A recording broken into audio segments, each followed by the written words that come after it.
رسول الله قد سن الزواج لكثرة النسل فبادر يا أخ الإسلام واخطب ابنة الأصل يزين قدها دين كساها حلة الفضل وأعطى طيب مبسمها عبير المسك بالقول. السلام عليكم ورحمة الله وبركاته.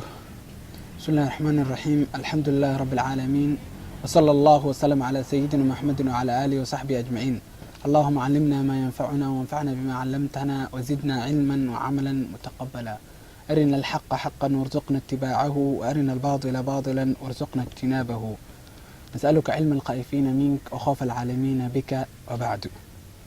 كسو دواada walaalayaal xalaqada toddobaad ee barnaamijkeenii tababarka nolosha guurka.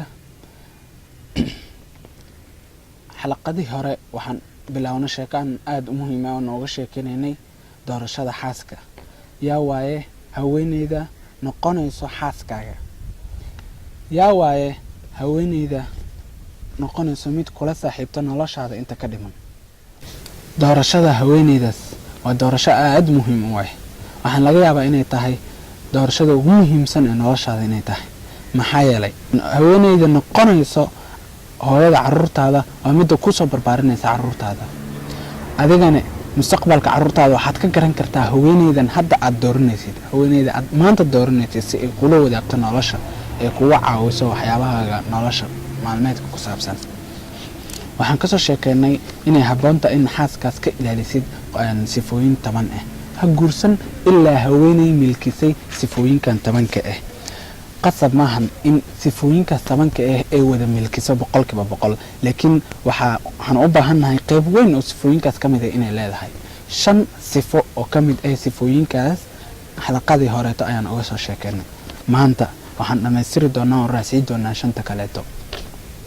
waxaan kasoo sheekeynay inay habboonta inaa qaadatid haweeney ku sifooday islaamnimo, wanaag, caqli iyo xishood iyo taaca. maanta sifada 6aad aljamaal, quruxda. waxaa laga maarmaan ah in xaaskaagu ay noqoto mid qurxoon, laakiin ay ku qurxoon tahay shardiyo 3 ah.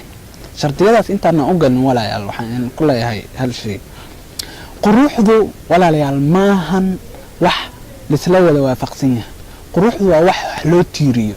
qaarkeen insaanka dadka qaarkood wax ay qurux arkaan, kuwa kale taa aan u arkin qurux. wax ma jiro cabir sax ah oo lagu yaqaan quruxda. haweeneyda cad ayaa qurxan, haweeneyda indhaha waaweyn ayaa qurxan, haweeneyda saas u taalay kalarkaas leh, qaabkaas iyo dhirkaas laha qurxan. cabir sax ah oo quruxda lagu cabiro ma jiro. sida darteed markay qaarkan waxa ay u arkaan qurux kuwa kale waxay u arkaan inaysan qurux ahayn. amar muhiimana jiro. waxaa jiro hooyooyinka mararka qaar inay wiilashoodu u doonaan gabdho. hooyadu waxay u aragtaa gabadhan inay qurux badan tahay, aad u qurux badan tahay weliba, laakiin wiilkii markii uu gabadhaas arko ma cajabinayso. sax waa xaq waa wax jira macna. sababtoo ah hooyadu waxay u aragtaa qurux waxaa laga yaabaa inuusan wiilku u arkin qurux. sida darteed marka hooyo kasta ee na daawanayso ama hadalkeena maqasho, waxaan kula talinaynaa inaysan wiilkeeda u doorin dhanka quruxda iyo shakliga, iyo aysan u doorin waxyaabaha kale dabeecadda iyo wanaagga iyo ha u doorto. laakiin dhankaas markii la gaaro ha ka wada hadlaan oo ha isla wadaagaan arrimahaas. laakiin dhanka quruxda iyo waxaas u dhaaf, wiilkaaga asaga ha doorto. sababtoo ah wax adiga u aragto quruxda waxaa laga yaabaa inuusan asaga qurux u arkin. quruxda muhiimadiisana waxay tahay in wiilku uu ku farxo oo ku farxad oo ka helo aragtida xaaskiisa. haddii uu ku farxo oo raaxo geliso aragtida xaaskaas, waa mid u qurxon dhanka wiilkaas agtiisa ka qurxoon. haweeneydaas quruxdeeda ka raadi 3 shardi inay leedahay.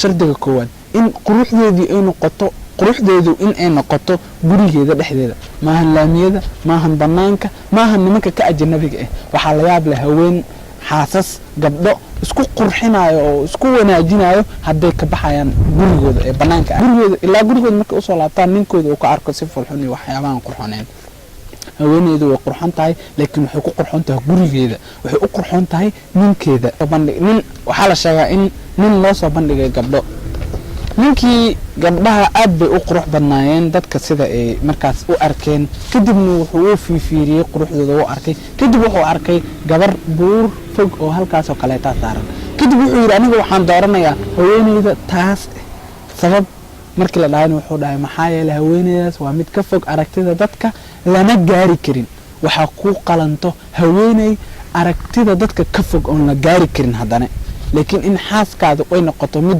dadka nimanka kula wadaagaan maahan haweentaas mid ku habboon quruxdu waxaa lagu shardiyaa inay noqoto qurux gurigeeda qurux ninkeeda ay u qurxoon tahay sidoo kaleeto quruxdu waxaa lagu shardiyaa inay noqoto mid aan ku fitnaysnayn quruxdeeda aad ugu faan badan quruxdeeda markasta ee lagu qaado ama madax meel aado ku dhayso aniga 100 nin ayaa i rabtay laakiin adiga ayaa ku soo tanaasulay adigana ku aqbalay markasta ee lagu qaado markasta ee wax dhahdo hadda ogtahay quruxdeeda haddii ay ogtahay nimanka inta nin ay shukaansatay inta nin ay soo doonatay adiga ayaa ku fududeeyay nin naagta gabadha quruxdeeda ku fitnaysan way kugu dhibaateynaysaa quruxdaas adigana gabar ay badan tahay ilaahay subxaanahu wa ta'ala ugu mahad celi sababtoo ah ilaahay waa mid ku qurxiimahan quruxda mid adi aad keensatay ninku ma jeclo haweenka kibirka badan nimanku ma jeclo in haweenka kibirka badan waxaa la sheegaa in nin indhoole oo guursaday haween waxay mid ka faa'iideysato indhoolnimadiisa markasta waxay dhihi jirta haddaad adiga indho leedahay ood arki karto quruxdeeda haddii aad indho leedahay oo aad arki karto dhoola cadeynta iyo sixirka ku jiro dhoola cadeynteeda haddii aad arki lahayd dhirirkeyga haddaa arki lahayd saas markasta ay qaado hadal kasta ay dhahdo waxay mid ugu habdido oo ninkeeda ugu hanjabto quruxda ilaahay oo siiyey ilaa maalin uu ninkii ka xanaaqo oo yiri ma dhaaf haweeney haddii aad qurux badan tahay sida aad sheegaysay nimanka indhaha leh maysan kaaga tagin ninka miskiinka indhoolaha haweeneyda quruxda badan waxay ku qurxoon tahay in aysan noqon mid ku fitnaysan quruxdeeda haweeney dooro qurxoon laakiin ku qurxoon quruxdeeduna tahay gurigeeda iyo ninkeeda inaysan noqon mid ku fitnaysan quruxdeeda midda saddexaad quruxdeedu inuu noqoto mid ku hareereysan oo xakamayso diinta in diintu noqoto mid xakamayso quruxdaas maxaa yeelay qurux diin la'aan waa wax aad u daran maxaa yeelay qurux diin la'aan way ku dilaysaa way ku dhibaateynaysaa maxaa yeelay qurux diin la'aan ilaahay laga cabsanayn wanaag lahayn adiga marka gurigaaga ka baxdid waxaad dareemaysaa itminaan la'aan iyo deganaan la'aan in gurigaaga nin kaleeta kaaga dambeeyo si kaleeta in gurigaaga wax kaaga dambeeyaan